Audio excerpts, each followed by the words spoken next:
Hello friends, welcome back to my channel. मैं हूं आपका होस्ट और दोस्त कृष्णा। आज का टॉपिक हमारा है रेजेक्स के बारे में। रेजेक्स पाइथन का एक बहुत ही इंपॉर्टेंट लाइब्रेरी होता है। अगर आपका रेजेक्स का नॉलेज कंप्लीट है तो इसके थ्रू आप किसी भी बड़े सिंटेक्स या फिर किसी भी बड़े स्ट्रिंग के डेटा में से अगर आपको कोई स्पेसिफिक वैल्यू जो आपको एग्जैक्टली exactly पता नहीं, वो डायनेमिक हो सकता है, कुछ भी हो सकता है। फॉर एग्जांपल हमारे पास एक डेटा है जहाँ से हमें यूजर्स का नाम लेके आना है। वो यूजर का नाम कुछ भी हो सकता है। अभी के लिए फॉर एग्जांपल कृष्णा है, तो हो सकता है कल को चल के वो कुछ और हो, बट वो डेटा का जो सिंटेक्स है वो सेम होने वाला है। दैट मीन्स फॉर एग्जांपल हम इसको थोड़ा सा एक्सप्लेन करके समझते हैं। समझो आपका एक सिंटेक्स है जो आपको सर्वर से आ रहा है। वहां पे लिखा हुआ है hello my name is Krishna. दूसरी बार वो आया hello my name is Abhimanyu. तीसरी बार आया hello my name is Arjun. तो यहाँ पे आपने देखा कि हर बार सिंटेक्स हमारा सेम था। हेलो माय नेम इज, ये सिंटेक्स हमारा सबका सेम है, लेकिन जो नाम था वो सारे नाम चेंज है। अब ऐसे सिचुएशन को हैंडल करने के लिए आपको अगर कहा जाए कि ये जो सिंटेक्स है सर्वर से कंटिन्यू हिट होता रहेगा, या फिर आपको सर्वर पे आपका जो स्क्रिप्ट है वो क्रॉन के थ्रू रन होके कंटिन्यू इस डेटा को पुल करेगा, उसे रीड करेगा, और रीड करने के बाद वो जो नाम है जो कि डायनेमिकली चेंज हो रहा है हर वक्त, तो आपको वो हर बार इंफॉर्मेशन गैदर करना है और किसी फाइल में स्टोर करना है। अगर समझो आपको कुछ इस तरह से टास्क आया, तो ऐसे सिनारियोस में आप रेजिक्स का यूज करके इजीली अचीव कर सकते हो। तो ठीक है, हम उसको थोड़ा समझते हैं, थोड़ा एग्जाम्पल के साथ में, थोड़ी कोडिंग के साथ में। फिर जो भी डाउट्स है आपके दिमाग में, आई एम श्योर कि आप वो पूरी तरह से क्लियर कर दोगे। अगर फिर भी आपके पास कोई भी डाउट या फिर कुछ भी प्रॉब्लम रहता है तो आप डेफिनेटली मुझे कमेंट कर सकते हो, और you can also reach out to me, then I will comment और I will reply. So let start our video. सबसे पहले हम एज यूजुअल हमें क्या करना है, लेक्चर का एक फाइल बनाना है। Just because of its lecture 28, तो हम क्या करेंगे, लेक्चर 28 के नाम से regex.py का एक फाइल बना लेंगे। हम ये लेक्चर्स का सीक्वेंस इसलिए फॉलो कर रहे हैं ताकि जब हमारा ये पूरा लेक्चर कंप्लीट हो तो मैं आपको ये पूरा का पूरा एक लाइब्रेरी का गिटहब का एक्सेस आपको दे दूं। तो आप इजीली जाके कोई भी कोड को रिव्यू कर सकते हो, उस कोड को देख सकते हो, और अगर कुछ भी डाउट रहेगा तो आप वीडियोस में जाके और कोड में जाके क्लैरिटी ले सकते हो। तो let start our video. As usual हमें पाइथन का कोई भी लाइब्रेरी अगर यूज करना है तो हमारे पास दो स्टेप है। अगर आपका वो इनबिल्ट लाइब्रेरी नहीं है तो उसको इंस्टॉल करना पड़ता है, अगर वो इनबिल्ट लाइब्रेरी है तो आपको इंस्टॉल करने की जरूरत नहीं है। फिर आप फर्स्ट स्टेप को स्किप कर सकते हो और डायरेक्टली सेकंड स्टेप पे आप जा सकते हो। तो अभी का हमारा फर्स्ट स्टेप क्या है, इंपोर्ट करना। क्योंकि हमारा इंस्टॉलिंग वाला प्रोसेस यहाँ पे स्किप होता है just because it's inbuilt library. तो हम क्या करेंगे, डायरेक्टली इसको इंपोर्ट करेंगे। सो रेजिक्स को इंपोर्ट करने के लिए यहाँ पे हमें सिंपली टाइप करना रहता है import re। re that means regex. अब जैसा कि मैंने आपको कहा था कि समझो हमारे पास एक सिंटेक्स है। फॉर एग्जाम्पल मैंने वहां पे बताया था my name is Krishna, but right now situation is different. समझो हमारे पास कुछ आईपी का डेटा आ रहा है। तो फॉर एग्जाम्पल एक हमारे पास डेटा है ए इक्वल टू, जहाँ पे हमने सिंटेक्स यहाँ पे डाला है। ये मल्टीपल लाइन के हो सकते हैं, जरूरी नहीं कि सिंगल लाइन ही हो। तो मैं मल्टीपल लाइन का ही एक वेरिएबल बनाता हूँ। User Krishna from IP 192.168.0.1। ये आपका एक सीक्वेंस हुआ, क्योंकि सर्वर में जब आपको डेटा आएगा तो कुछ इस तरह से आएगा जहाँ पे आपको यूजर का नाम और आईपी एड्रेस, ये दो चीजें होंगी जो आपको गैदर करनी रहेंगी।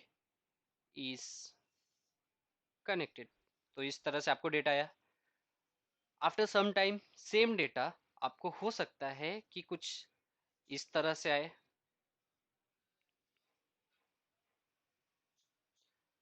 एबीसी कनेक्टेड विथ 2, मतलब आईपी सोर्स इज 2, और यहाँ पे वो भी कनेक्टेड हो चुका है। यहाँ पे ये हो गया आपका XYZ, IP 3, एंड यहाँ पे वो हुआ डिसकनेक्टेड। तो हमारे पास तीन टाइप के सिचुएशन है जहां पे हमें क्या इंफॉर्मेशन मिल रहा है। User Krishna from IP, that means ये उसका सोर्स आईपी हो गया, is connected. Connected in the sense उसका वो स्टेटस है कि वो कनेक्टेड है या नहीं है। सेकेंड सिचुएशन में हमारा क्या है, सिमिलर है, बस वहां पे आईपी एड्रेस और नाम चेंज हो गया है, स्टेटस सेम है। थर्ड सिनेरियो में नाम भी चेंज हुआ है, आईपी भी चेंज हुआ है और स्टेटस भी चेंज हुआ है। अगर कुछ इस सिचुएशन में आपको डेटा पार्स करने के लिए कहा जाए तो आप ऐसे सिचुएशन को नॉर्मली विदाउट रेजेक्स के अचीव नहीं कर सकते हो, इसमें आपको रेजेक्स का यूज करना ही पड़ेगा। तो चलो हम थोड़ा समझते हैं रिजेक्ट का यूज हम कैसे करते हैं। नॉर्मल में अगर हमें समझो कोई डायनेमिक वैल्यू नहीं है, हमें डायरेक्टली वो डेटा को चेक करना है कि हाँ इसमें एग्जिस्ट करता है या नहीं, तो उसके लिए एकदम सिंपल है। आपको यहाँ पे, क्योंकि हमने आर ई डायरेक्टली इंपोर्ट किया है, तो आपको एक वेरिएबल बनाना है जहाँ पे आप ये सारे स्टेटस को स्टोर करोगे। स्टेटस इन द सेंस कि आपने जो भी वैल्यू को सर्च किया है या देखा है, क्या वो वहाँ पे एग्जिस्ट करता है या नहीं, उसके लिए आपको एक वेरिएबल चाहिए जहाँ पे वो इन्फॉर्मेशन स्टोर हो। अब हम क्या करेंगे, यहाँ पे सिंपली जाएंगे और टाइप करेंगे आर ई डॉट, एक तो हमारे पास ऑप्शन है फाइंड ऑल। फाइंड ऑल करने के बाद हमें क्या करना है, सिंपल, अगर हमें डायरेक्टली कोई स्ट्रिंग सर्च करना है, फॉर एग्जांपल मैं यहाँ पे सर्च कर रहा हूँ कृष्णा, कृष्णा, और सिंपली मुझे उसके बाद उस वेरिएबल का नाम लिख देना है जिसमें पूरा का पूरा डेटा है। अब यहाँ पे हमारा डेटा किस में है, ए के अंदर है, बट ये एक हार्ड कोडेड है। आपके सिचुएशन में हो सकता है कि आपका जो डेटा है वो सर्वर से आए, या फिर आपने किसी डिवाइस के अंदर लॉग इन किया हो, डिवाइस के अंदर आपने कमांड रन किया हो और कमांड से आपका आउटपुट आए। अगर हम बात करें, हमारी एक और लाइब्रेरी है पाइथन नेटमिको, अगर हम उसकी बात करें तो हम वहाँ पे क्या करते हैं, रेजिक्स का यूज करके हम डिवाइस का डेटा पास करते हैं। और वहाँ पे सिचुएशन ये होता है कि हम डिवाइस के अंदर लॉगिन करते हैं, लॉगिन करने के बाद हम कमांड एग्जीक्यूट करते हैं, कमांड एग्जीक्यूट करने के बाद एक आउटपुट आता है, जो आउटपुट इस वेरिएबल में स्टोर होता है। यहाँ के सिचुएशन में एक हार्ड कोडेड है, जो कि एक एग्जाम्पल के तौर पे हमने यहाँ पे डाला हुआ है। अभी यहाँ पे हमने क्या किया है, हमने किया रेजेक्स में फाइंड ऑल फंक्शन कॉल किया, जिसमें हम ये चेक कर रहे हैं कि कृष्णा इस वेरिएबल के अंदर, दैट मीन्स ये वेरिएबल के अंदर जो कि आपका डेटा है वहां पे एग्जिस्ट करता है या नहीं। अभी हम यहाँ पे प्रिंट करेंगे किसको, सॉरी हमने वेरिएबल एक ही नाम से बनाया, हम वेरिएबल का नाम चेंज करते हैं, बी कर देते हैं। अब यहाँ पे बी में ये स्टेटस आ जाएगा, यानी ये डेटा आ जाएगा कि ए के अंदर कृष्णा डेटा वैल्यू एग्जिस्ट करता है या नहीं। चलो हम बी को यहाँ पे प्रिंट करते हैं, इसे एग्जीक्यूट करते हैं, पाइथन 3 लेक्चर 28। अभी यहाँ पे देखो, यहाँ पे आपको लिस्ट में एक वैल्यू आ गई है। Find all that means you are finding something, all the values from the data. तो यहाँ पे क्या हुआ, हमने कृष्णा को सर्च किया इसके अंदर। अगर समझो यहाँ पे मल्टीपल कृष्णा होते, समझो ये भी कृष्णा एक बार फर्स्ट टाइम ये कनेक्ट हुआ एंड सेकेंड टाइम ये डिसकनेक्ट हुआ, अब हम यहाँ पे चेक करते हैं, क्योंकि यहाँ पे कृष्णा की वैल्यू, कृष्णा का वैल्यू दो बार आया है, तो यहाँ पे जो बी के अंदर वैल्यू आएगी वो कितना आएगा, दो आएगा। तो अभी हम वापस से एग्जीक्यूट करते हैं और देखते हैं, यहाँ पे हमें दो बार कृष्णा मिल गया। तो ये है हमारा find all function. Find all function क्या करता है, अगर आप कोई स्पेसिफिक स्ट्रिंग सर्च कर रहे हो, वो पूरा का पूरा डेटा चेक करता है, डेटा में जितनी बार भी उसको कृष्णा मिलेगा वो उसको जाके एक लिस्ट में ऐड कर देगा। अगर दो बार मिला तो दो बार लिस्ट में आप यहाँ पे आ गया। अगर समझो आपके पास कुछ इस तरह से टास्क है कि आपको ये ढूंढना है कि ये वर्ड कितनी बार यूज हुआ है, तो you can call this function find all and you can just use length of list and you can show the length of exact value। तो एक स्टेप ये हो सकता है। दूसरा सिचुएशन हमारे पास क्या होगा कि हमें बस इतना ही चेक करना है कि एग्जिस्ट करता है या नहीं। हम यहाँ पे जाएंगे, दूसरा तरीका यूज करेंगे। अभी हम यहाँ पे एक वेरिएबल और बनाते हैं, डॉट सर्च, और सर्च करने के बाद हम यहाँ पे सिंपली टाइप करेंगे कृष्णा। टाइप करने के बाद हमने यहाँ पे वेरिएबल डाल दिया। अब हम इसको जाते हैं सर्च, प्रिंट करते हैं, प्रिंट करने के बाद हम यहाँ पे डाल देते हैं उस वेरिएबल का नाम। वापस से हम एग्जीक्यूट करते हैं सेम। अभी आप देखोगे ये तो हमारा फर्स्ट है जो कि हमने ये फाइंड ऑल फंक्शन कॉल किया था। अभी दूसरे सिचुएशन में हमें यहाँ पे आप देखोगे तो हमें एक ऑब्जेक्ट मिला हुआ है। ऑब्जेक्ट में बता रहा है कि कृष्णा जो है वो मैच हो गया। ये आपको दूसरी वैल्यू आपका ये चेक नहीं करेगा, ये एक ही बार अगर इसको मिल गया दैट्स इट, वहीं वहीं पे रुक जाएगा। अगर आप इसको देखना चाहते हो इसकी वैल्यू, तो यहाँ पे आप ग्रुप एक मेथड है, उसको कॉल करो। आप यहाँ पे देखोगे नॉर्मल एक स्ट्रिंग में बता दिया कि हाँ कृष्णा एग्जिस्ट करता है। और अगर आपको सिर्फ ये चेक करना है कि एग्जिस्ट करता है नहीं, तो आप सिंपली यहाँ पे अ, एक इफ कंडीशन के अंदर इसको डाल दो, if c then print value found, and if not else print data not found। Easy. हमने क्या किया, सिंपली यहाँ पे सर्च किया, सर्च करने के बाद हमने ये चेक किया if c, that means if c equal to true, और ट्रू तब होगा जब उसको डेटा मिलेगा, तो यहाँ पे प्रिंट कर देगा वैल्यू फाउंड। बट अगर उसे कुछ नहीं मिलता है else, then it prints data not found. Easy. अभी हम क्या करते हैं, इसको रन करते हैं और चेक कर लेते हैं। सबसे पहले टर्मिनल को क्लियर करते हैं और वापस जाके हम रन करते हैं। Now you can see it is showing value found. But अगर हम कुछ ऐसा वैल्यू चेक करते हैं जो वहां पे नहीं है, फॉर एग्जाम्पल दिस, और अब हम यहाँ पे जाके उससे रन करते हैं, then you can see data not found. Easy. Okay. So अब ये तो था हमारा एक सिचुएशन जहां पे हम नॉर्मल स्ट्रिंग को सर्च करते हैं, लेकिन हमारा जो कॉम्प्लेक्स है वो है डायनेमिक वैल्यू को पार्स करना। For example this one, now we have couple of situations where we have multiple users और हमारे पास आईपी भी अलग अलग है और स्टेटस भी अलग अलग है। तो हमें क्या करना है, अब हमें सिचुएशन कुछ इस तरह से मिला है जहां पे यूजर प्लस उसका आईपी और वो उसका स्टेटस क्या है। मतलब अगर मैं यहाँ पे बात करूं तो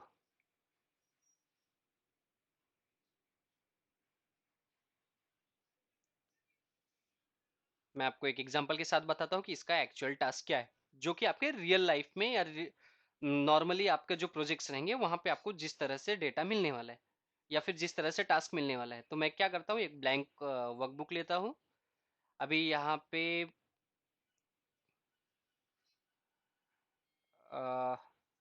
sorry it is not activated. तो एक काम करता हूँ, मैं ऑनलाइन जाता हूँ और ऑनलाइन एक एक्सेल फाइल क्रिएट करता हूँ जहाँ पे मैं आपको सिर्फ एक एग्जांपल के साथ में बता सकूँ।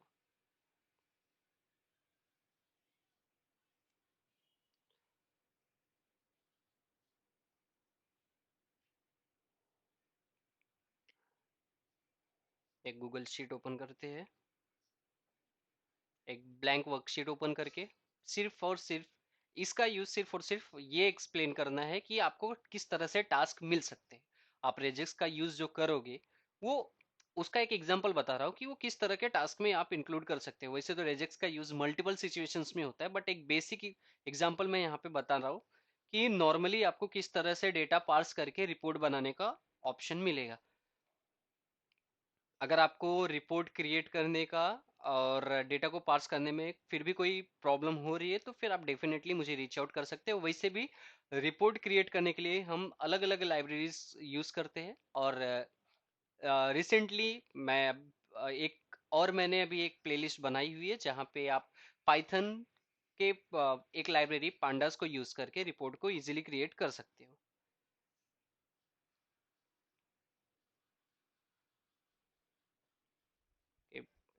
सो यहाँ पे मैं एक ब्लैंक शीट लेता हूँ। हाँ। अभी यहाँ पे सबसे पहला सिचुएशन आपको आएगा, वो बोलेंगे नेम, देन आपको बोलेंगे IP, and the last column is status. आपके पास यहाँ पे कितने यूजर हैं, अगर हम यहाँ पे देखेंगे तो 3 यूजर है, कृष्णा, एबीसी एंड XYZ। तो फर्स्ट हो गया कृष्णा, जिसका आईपी है 192.168.0, 168, oh sorry 192.168.0.1, and status is connected, right? या इट्स कनेक्टेड। तो इस तरह से उनको डेटा का रिपोर्ट चाहिए। अब आपके पास तीनों डेटा तो वहां पे आ रहा है। अगर आप देखोगे यूजर, उसके आगे उसका नाम, फ्रॉम आईपी, फिर उसके आगे उसका आईपी, देन इज, देन उसके बाद उसका स्टेटस। दैट मीन्स सबसे पहले हमें समझना होगा कि इसका बेसिक फॉर्मेट क्या है और सबका ये सेम होने वाला है या नहीं, आपको ये भी पूछना पड़ेगा। कोई एक वैल्यू जो स्टैटिक होने वाली है उसके जस्ट आगे या जस्ट पीछे, वो आपको पूछना होगा। नाउ द सिचुएशन इज, आपके पास सबसे पहले इंफॉर्मेशन क्या होना चाहिए? आप जो भी डेटा पार्स करने वाले हो डायनेमिक डेटा, उसके आगे या पीछे एक स्टैटिक वैल्यू होनी चाहिए। ये उसका कंडीशन है, अदरवाइज आप उसको पार्स कर नहीं सकते। हाँ, जरूरी नहीं कि जस्ट उसके बाद या जस्ट उसके पहले, हो सकता है कुछ वैल्यूज और पहले, उसके बाद तीन चार डायनेमिक वैल्यूज, फिर आपकी वैल्यू आ सकती है। इसी भी सिचुएशन आएगी, मैं आपको वो भी बताता हूँ। फॉर एग्जाम्पल यहाँ पे एक आया है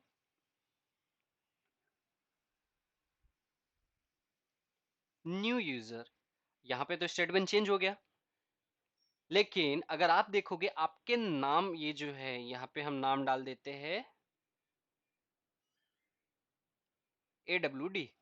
अभी ये जो यूजर है AWD, इसके पहले देखोगे तो कॉमा और यूजर ही है। दैट मीन्स ये वैल्यू जो है यूजर स्पेस कॉमा स्पेस, यहाँ पे आपके पास एक स्पेस एक डॉट या फिर कोई भी स्पेशल कैरेक्टर हो उसकी भी बहुत वैल्यू होती है। तो जब भी आप रेजेक्स यूज करो, मेक श्योर कि कोई भी स्पेशल कैरेक्टर या फिर स्पेस आपके दिमाग से छूटने ना पाए। अगर आप ये सोचोगे ये तो स्पेस है, तो उसकी भी वैल्यू होती है। अगर आपने वो स्किप कर दिया तो वो फिर वो डेटा को पार्स नहीं करेगा। यहाँ पे अभी हमारे हमने देखा यूजर स्पेस कॉमा स्पेस फिर यूजर का नाम, और अगर आप देखोगे तो सब में इसी तरह से है। फिर भी मैं आपको रेजेक्स बनाना बताता हूँ अभी थोड़ी देर में।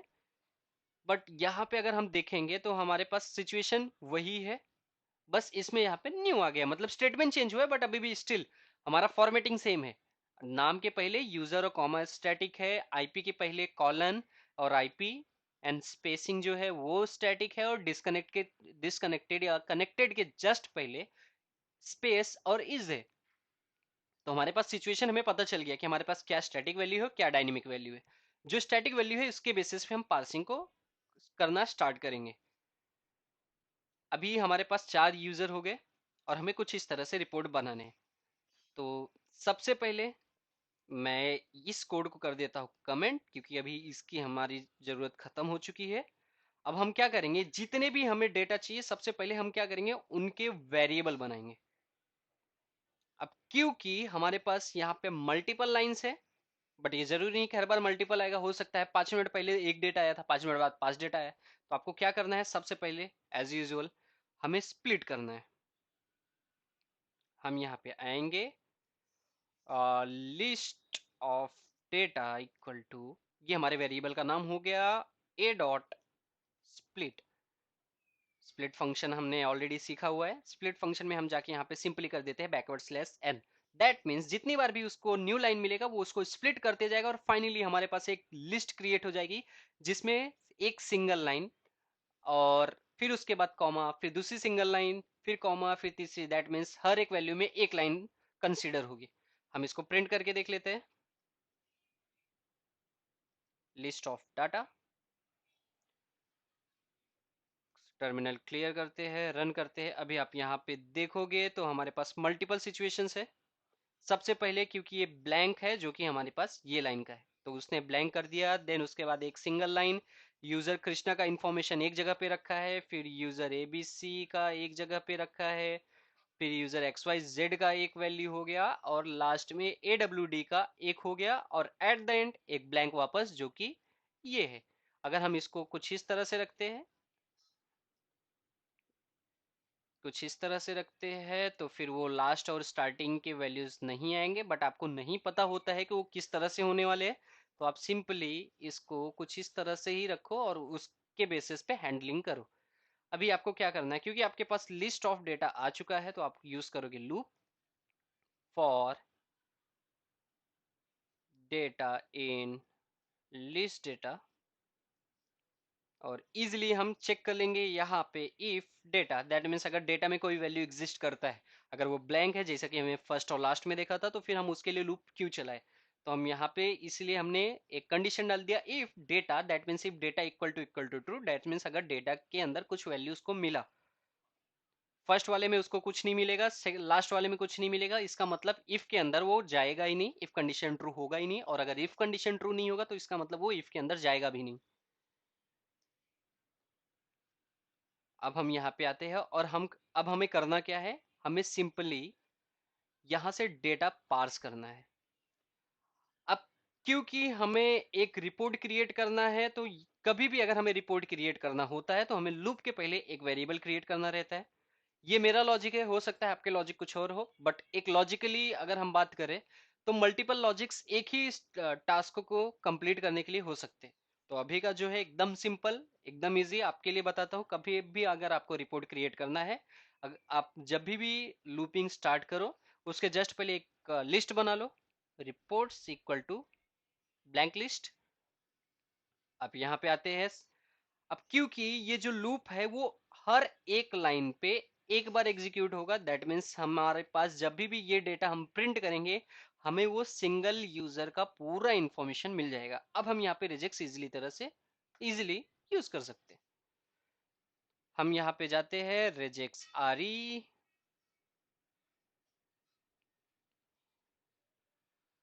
एंड यहाँ पे क्योंकि ये मैं सबसे पहले यूजर इंफॉर्मेशन ले रहा हूँ तो user equal to RE dot search. Search करने के बाद अब क्योंकि मुझे पैटर्न बेसिस पे करना है, मतलब डायनेमिक वैल्यू है मेरे पास, तो मैं क्या करूंगा यहाँ पे सबसे पहले लिख दूंगा R, then double inverted comma, and उसके बाद जो वेरिएबल है हमारा, क्योंकि अब वेरिएबल हमारा डेटा हो गया है तो मैं डेटा को यहाँ पे एज अ वेरिएबल लिखूंगा। अब यहाँ पे हमें डालना क्या है, हमें डालना है रेजेक्स जो सारे डेटा के यूजर को पार्स कर सके। तो हम क्या करेंगे, सिंपली मैं आपको एक इजी तरीका बताता हूँ रेजेक्स का पैटर्न बनाना। हम इसको करते हैं कॉपी और हम जाते हैं हमारे ब्राउजर पे। एक रेजेक्स r.com करके एक वेबसाइट है जहाँ पे आपको कुछ इस तरह से इंटरफेस मिलता है। यहाँ पे कुछ आपको रैंडम स्ट्रिंग्स रहेंगे, आपको कुछ इस तरह से मिलेगा, आपको उसको डिलीट कर देना और आपका जो नॉर्मल एक डेटा एग्जाम्पल रहेगा उसको यहाँ पे पेस्ट कर देना है। आपने यहाँ पे पेस्ट कर दिया। अभी आपको इसका रेजेक्स पैटर्न बनाना है। अगर आपको पैटर्न बनाना बिल्कुल भी नहीं आता है तो भी कोई प्रॉब्लम नहीं है, मैं आपको यहाँ पे बताता हूँ। नॉर्मली एक स्पेस को हम बैकवर्ड स्लैश एस प्लस करके कंसिडर करते हैं। जैसे मैंने देखो बैकवर्ड स्लैश एस प्लस डाला, ये जितने भी स्पेसेस है उस सबको हाईलाइट उसने कर दिया, दैट मीन्स हमने यहाँ पे स्पेस को पास कर लिया है। बट अगर हम बात करें नाम का, तो नाम में हमें सिर्फ स्पेस नहीं करना क्योंकि स्पेस आईपी के पहले भी है और स्टेटस के पहले भी है। हमें क्या करना है, सबसे पहले स्टैटिक वैल्यू देखनी है जो हमें डेटा चाहिए। हमारे डेटा के पहले स्टैटिक वैल्यू क्या है, एक तो आएगा यूजर, हमें सेम एज इट इज यहाँ पे कॉपी कर लेना है। फिर यूजर के बाद क्या होगा, स्पेस होगा, तो स्पेस की जगह पे बैकवर्ड स्लैश एस प्लस।